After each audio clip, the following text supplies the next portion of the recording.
ಶೃಂಗೇರಿ ವಿಧಾನಸಭಾ ಕ್ಷೇತ್ರದ ಮತ ಮರು ಎಣಿಕೆ ಈಗ ಭಾರೀ ಕೋಲಾಹಲಕ್ಕೆ ಕಾರಣ ಆಗಿದೆ. 2023ರ ವಿಧಾನಸಭಾ ಚುನಾವಣೆಯ ಫಲಿತಾಂಶದಲ್ಲಿ ಕಾಂಗ್ರೆಸ್ ಅಭ್ಯರ್ಥಿ ಟಿ.ಡಿ. ರಾಜೇಗೌಡ ಗೆದ್ದಿದ್ರು. ಈ ಮೂಲಕ ರಾಜೇಗೌಡ ಶಾಸಕರಾಗಿದ್ರು. ಆದರೆ ಮತ ಎಣಿಕೆಯಲ್ಲಿ ಟ್ಯಾಂಪರಿಂಗ್ ಆಗಿದೆ ಅನ್ನೋ ಆರೋಪದಿಂದ ಈ ಪ್ರಕರಣ ಕೋರ್ಟ್ ಮೆಟ್ಟಿಲೇರಿತು. ಈಗ ಹೈಕೋರ್ಟ್ ಸೂಚನೆಯಂತೆ ಅಂಚೆ ಮತಗಳ ಮರು ಎಣಿಕೆ ನಡೆದಿದ್ದು 2023ರಲ್ಲಿ ಸೋಲು ಕಂಡಿದ್ದ ಬಿಜೆಪಿ ಅಭ್ಯರ್ಥಿ ಡಿ.ಎನ್. ಜೀವರಾಜ್ ಗೆಲುವು ದಾಖಲಿಸಿದ್ದಾರೆ. ಹೀಗಾಗಿ ಬಿಜೆಪಿಯ ಸಂಭ್ರಮ ಎದ್ದು ಕಾಣಿಸ್ತಾ ಇದೆ.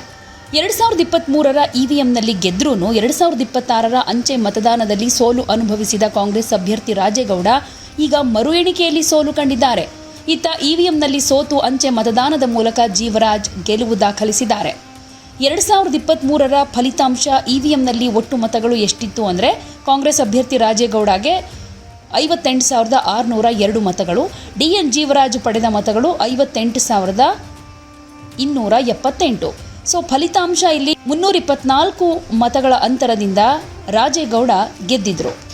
2026ರ ಅಂಚೆ ಮತ ಮರು ಎಣಿಕೆ ಫಲಿತಾಂಶದಲ್ಲಿ ಡಿ.ಎನ್. ಜೀವರಾಜ್ಗೆ 690 ಮತಗಳು ಬಿದ್ದಿರೋದು ಗೊತ್ತಾಗಿದೆ. ಟಿ.ಡಿ. ರಾಜೇಗೌಡಗೆ 314 ಮತಗಳು ಸಿಕ್ಕಿವೆ. ಸೊ ಅಂತರ ಇಲ್ಲಿ 376 ಮತಗಳು.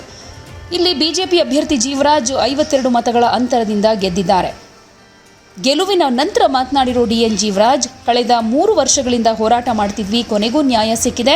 ಕಾಂಗ್ರೆಸ್ ನಾಯಕರು ಸುಮ್ಮನೆ ಆರೋಪ ಮಾಡ್ತಿದ್ದಾರೆ ಅಂತ ಹೇಳಿದ್ದಾರೆ. ಈ ಮರುಮತ ಎಣಿಕೆಯ ಸಂದರ್ಭದಲ್ಲಿ ಒಂದಷ್ಟು ಗೊಂದಲ ಕ್ರಿಯೇಟ್ ಆಗಿ ಹೈಡ್ರಾಮವೇ ನಡೆದು ಹೋಗಿತ್ತು.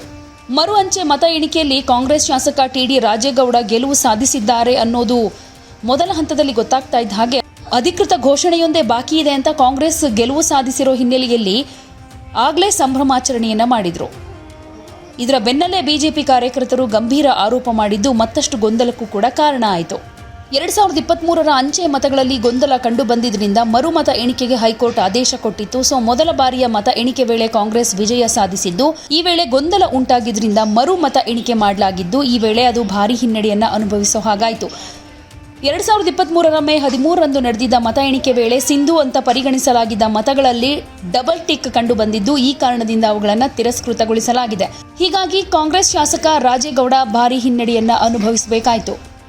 ಅಂತೂ ತೀವ್ರ ಜಟಾಪಟಿಯ ಮಧ್ಯೆ ಹೈಕೋರ್ಟ್ ಆದೇಶದಂತೆ ಶೃಂಗೇರಿ ಕ್ಷೇತ್ರದ ಅಂಚೆ ಮತಗಳ ಮರು ಎಣಿಕೆ ಕಾರ್ಯ ಮುಕ್ತಾಯವಾಗಿ ಕಾಂಗ್ರೆಸ್ ಶಾಸಕನಿಗೆ ಶಾಕ್ ಎದುರಾಯಿತು. ಈಗ ಬಿಜೆಪಿ ಅಭ್ಯರ್ಥಿ ಡಿ.ಎನ್. ಜೀವರಾಜ್ ಮುನ್ನಡೆ ಸಾಧಿಸಿ ಗೆಲುವನ್ನ ತನ್ನದಾಗಿಸಿಕೊಂಡಿದ್ದಾರೆ. ಯಾವುದೇ ಸುದ್ದಿಯ ಅಪ್ಡೇಟ್ ಅನ್ನ ಮಿಸ್ ಮಾಡ್ಕೊಳ್ಬಾರ್ದು ಅಂದ್ರೆ ಈಗ್ಲೇ ಒನ್ ಇಂಡಿಯಾವನ್ನ ಸಬ್ಸ್ಕ್ರೈಬ್ ಮಾಡಿ.